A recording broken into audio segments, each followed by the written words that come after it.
Welcome, future TExES educators.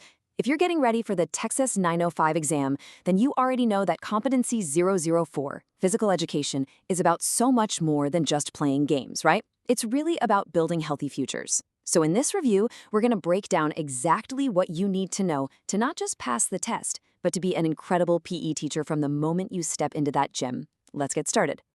Our mission here is to give you a really solid framework for this competency. We'll cover the essential knowledge, for sure, but maybe more importantly, we'll talk about the teaching mindset you'll need to really thrive in any elementary PE classroom here in TExES. So we've structured this review into 4 main parts. We'll start with the why, the core principles of health and fitness. Then we'll jump into the what we teach, all about developing those motor skills. After that, we'll cover how we teach it, strategy, class management, the whole shebang. And we'll wrap up with the most important piece of the puzzle, who we teach, making sure our classes are equitable and inclusive for every single student. Okay, first up, the foundation.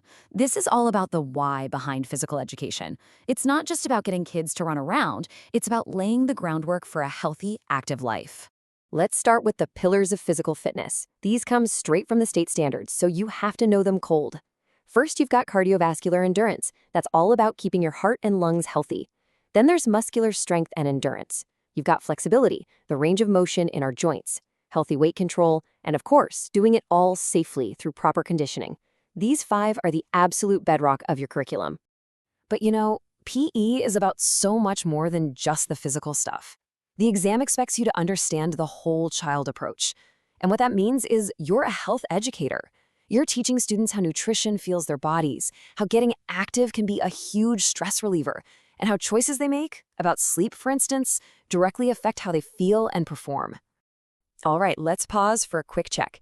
The state standards specifically call out using technology to monitor fitness. So how would you actually do that in a class? Well, giving a student a simple pedometer or using a fitness app are perfect examples.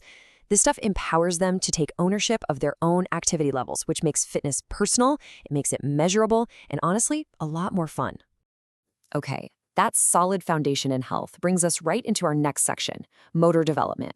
We've covered the why of PE. Now let's dig into the what, the nuts and bolts of movement and how our students develop these absolutely critical skills. Now, to teach movement well, you've got to understand how kids' bodies actually develop. These 2 principles are fundamental. First, cephalocaudal. It sounds complicated, but it just means development moves from head to toe. Think about it. A baby can control its head way before it can stand up and walk. The second one is proximodistal, which means development moves from the core of the body outward. A child gets control of their arms before they master the fine motor skills needed to hold a pencil. Knowing this helps you pick activities that are actually right for their age. So the state standards break motor skills into 3 big categories. You've got your locomotor skills. These are what gets you from point A to point B, like hopping, skipping, and jumping. Then you have non-locomotor skills. These are movements you do while staying in one place, like stretching, balancing, or twisting. And finally, you have manipulative skills, which are all about controlling an object, like throwing a ball or dribbling a basketball. Your lessons need to hit on all 3 of these areas. But it's not enough to just know the categories. You have to be able to look at a student's movement and analyze it. This is a huge part of the teaching standards. Take a look at this breakdown of a mature throw. As their teacher, can you spot the student who isn't stepping with their opposite foot? And can you give them a simple little cue to fix it? That ability to see what's happening and give helpful feedback, that's the core of great PE instruction. All right, we've talked about the why and the what. Now let's get into the how. This section is your blueprint for actually running a class. This is where the science meets the art of teaching, how you create a space that's safe, productive, and really positive. I really can't say this enough. If you take away just one thing about planning, please let it be this. Every single thing you do, every goal, every activity, every assessment must be aligned with the TExES Essential Knowledge and Skills, the TEx. They're your roadmap. They are not optional. I absolutely love this quote because it gets right to the heart of what we're doing in PE. We're not just trying to build the next Olympic athlete. We're building character. We're teaching those soft skills that students are going to use for the rest of their lives. And here's what those skills look like in action. The standards really emphasize your role in teaching these social behaviors. That means you don't just hope kids learn to cooperate. No, you actually design activities where they have to cooperate to succeed. You're constantly teaching and modeling fair play, respect, and how to resolve conflicts. It's active, it's intentional, and it's so important.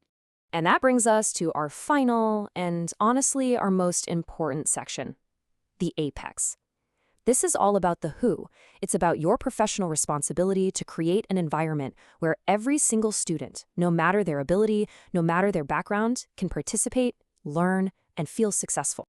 Modification is going to be your most powerful tool for this. And it's so important to understand. This isn't about making things easier. It's about creating different ways to reach the same goal.